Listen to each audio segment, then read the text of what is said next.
I had by then more or less made up my mind to overstay my visa and apply for a work permit.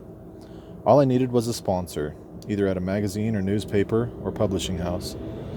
I had already been publishing in the New Statesman, which then had a bit of a following among the U.S. intelligentsia. I had already had a friendly interview with Carey McWilliams, the extraordinary and gentlemanly radical veteran who edited The Nation, still in my future, and whose history of modern California, Island on the Land, was, and still is, considered more or less the book to beat. He had given me a list of people to see in the Golden State, including Lou Goldblatt, the stout longshoreman's Union leader who had been one of the gutsy few to denounce the roundup and internment of Japanese Americans in 1942. Now I was looking feverishly for anyone who would take me on any terms. Again, and considering that I was a 21-year-old stripling with only a very few decent magazine clips to his name, I was overwhelmed by how many people were willing to give me the time of day. An editor at Random House had me do a big lunch and gave me a letter that promised a contract if I could furnish a synopsis. This would have been for a very solemn book on the intersections of race and class. Agents made room for me in their crowded days. I had the chance to see Midtown Manhattan from high-level corner offices, which is an experience I still find captivating, but I then thought of as near orgasmic. Life in Britain had seemed like one long antechamber to a room that had too many barriers to entry. Here in the USA, it seemed to be true that if you dared to give things your best shot, then the other much-used phrases like land of opportunity would kick in as well. I did have one difficulty. It sometimes seemed as if my attempts at nuanced response were falling a trifle flat. It had happened to me in the Midwest, when a chance neighbor on a bus or a plane would say, "Of course we're Baptists," and I would soothingly say, "Of course," as if in confirmation. It had occurred in California also, when people I had barely met would tell me what their shrink thought of them, and I would do my damnedest to wear an encouraging face. But even in sophisticated New York, I found myself occasionally unmanned.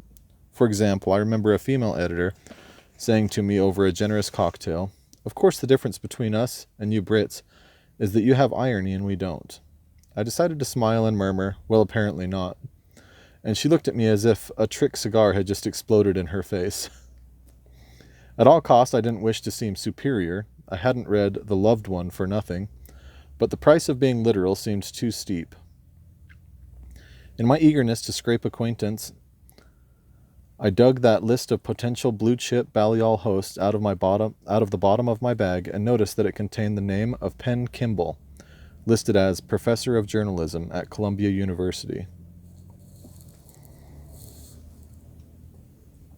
Surely this was a mistake or a misprint. Journalism was a state of mind. It wasn't the sort of thing that could be taught, or in which one could get an academic qualification. But within a short time of making my call to him, I was ascending the steps of a pseudo-Athenian building with actually a quite unironically housed a school of journalism. And within a day or so of that experience, I had accepted an invitation to stay in Westport, Connecticut, with Professor Kimball and his sharp, knowing wife. There, within a bull's roar of the house occupied by Paul Newman and Joan Woodward, I was taken to my first Democratic town committee meeting, and introduced to the sort of decorous yet vigorous New England local democracy that I was later to try and intuit again from the work of John Updike. This was as different from Berkeley and Oakland, let alone Chicago and Detroit, as one could easily get. But it was pluralism and it was transparent. The biggest and most passionate of the side arguments, I still remember, was between those who still thought it had been okay to vote for Gene McCarthy over Hubert Humphrey in 1968, and those who thought that the leftist self-indulgence had helped open the door for Richard Nixon and his goons. So I was given a vivid preview of a dispute that has raged in different forms for the rest of my life. Kimball was a New Deal type liberal with an elevated contempt for my own leftism, and I remember him disagreeing with special scorn when a truly striking but hysterical brunette, who also happened to be a local realtor, described the USA as fascist. I was rather intrigued to discover that in Snow White, Connecticut, there were such sultry and subversive females.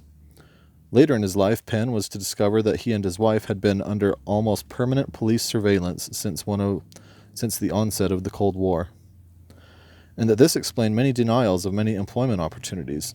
His ensuing book, The File, is a well-controlled masterpiece of frigid outrage at America's betrayal of a loyal citizen. The man who had falsely ratted him out, it emerged, was Arthur Schlesinger Jr., famous Kennedy suck-up and believer in the vital center. One always has the vague illusion of taking or making one's own decisions, the illusion itself running in parallel with the awareness that most such calls are made for you by other people, or by circumstances, or just made. I didn't have the wherewithal to stay on in New York. I didn't have the heft to get a lawyer who would help me overstay my student visa and fight for a work permit. Feeling weak but happy because it had, after all, been a hell of a ride, I went to a travel agent near the old Pan Am building and booked another bucket shop charter home. During the wait, I was exposed to a near-perfect rapid-fire duet between the salesman of the cheap tickets and his partner. A sort of West Side Story, except in Yiddish English, or I suppose Hebronics. Explain to me something. Why should I need you on my vacation? I had thought this style came from some kind of expired vaudeville, and was impressed to find that it took place in real life in muscular, humorous English idiom. Rolling Stone gave a party at Orsino's to mark the opening of its Straight Arrow book imprint, and I was somehow invited to this, and went from there to the midnight jet plane from JFK. My retrospective excitement and sadness meant that I slept not at all and drank the foul cocktail known as a Manhattan, to such an extent that I have never needed to touch it again. My welcome home was everything I could have asked for, and the wonderful warm bath of England enveloped me again, as it does if you let it. Soon enough I was swallowed up in the exigencies of making a living, trying to write, negotiating a move from Oxford to London, all of that. I gave a series of talks and lectures to the comrades, explaining to them that there was a revolutionary character to the United States. And every now and then, I would wake up early and remember things like the wobbling sirens in Detroit, or the guitarists in Washington Square, or the contours of the Guggenheim Museum, or the ping in the metal cup as the Bell telephone operator refunded your lost time if the connection hadn't worked.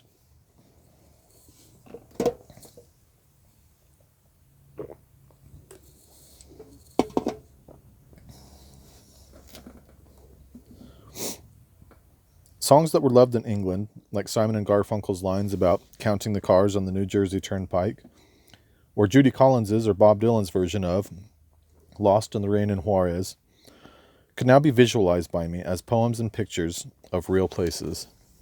I was hooked and felt the occasional tug and twitch upon the thread. But the line was a long one, and I could often swim with the lazy English current for months at a time without remembering my new world. I shared a house on my return with Richard Parker, a brilliant California radical and future biographer of John Kenneth Galbraith, who had been one of the commanding figures in the Bay Area left. He was at the center of a group of radical American political economists at Oxford, who included one of my former tutors, Keith Griffin. Together, we distributed anti-war leaflets at the U.S. Air Force Base in Upper Hayford and befriended a number of disaffected servicemen who were stationed there. From then on, my life was always to contain many American friends, and as I moved to London and began to try and make a mark just as a journalist, I invariably felt it a distinction to be invited to write for any American magazine or newspaper. I was especially pleased with myself later on when the New York Times Magazine asked me to profile the emerging Miss Thatcher, of whom I wrote, very much against the general expectation that she would probably be the next Prime Minister. Almost all my American acquaintances took the same attitude of visceral hatred towards Richard Nixon as I did. So there was no evident conflict between our friendship and an attitude that essentially characterized the United States as an evil empire. In the countries I was beginning to visit as a reporter, Spain, Portugal, Greece, Cyprus, later Chile, it was often American power that in the last resort guaranteed the forces of reaction, At home, Nixon had staged something very like a coup, running a parallel regime of bagmen and wiretappers behind the facade of the legitimate government. Big Brother and the Holding Company was, I remember, one of the better titles of a pamphlet about the Watergate gang. Overseas, his indescribably loathsome deputy, Henry Kissinger, felt free to suborn, murder, and sponsor military coups. A vast system of nuclear weaponry, meanwhile, meant that, as Martin Luther King had phrased it, we were ever ready to commit suicide and genocide at the same time. The colossal expense of this military-industrial system was also a theft from the world's poor. I began to read quite a lot of Hunter Thompson, and when Nixon finally went down, I celebrated as if I'd defeated a personal enemy. In the aftermath of that very thing, though, I had to reflect a bit. After all, the American legal system and the U.S. Constitution had survived Nixon's attempt to undo it. Congress had held wide-open hearings of a kind it was very hard to imagine taking place in the Palace of Westminster, and summoned important witnesses to testify. The Justice Department had resisted the president's lawless attempts to purge it. The special prosecutor system had proved itself. The American press, led by the Washington Post, had penetrated the veil of lies and bribery and, despite crude threats from the White House, had eventually named the main perpetrators on the front page. And all of this in a time of continuing warfare in Indochina.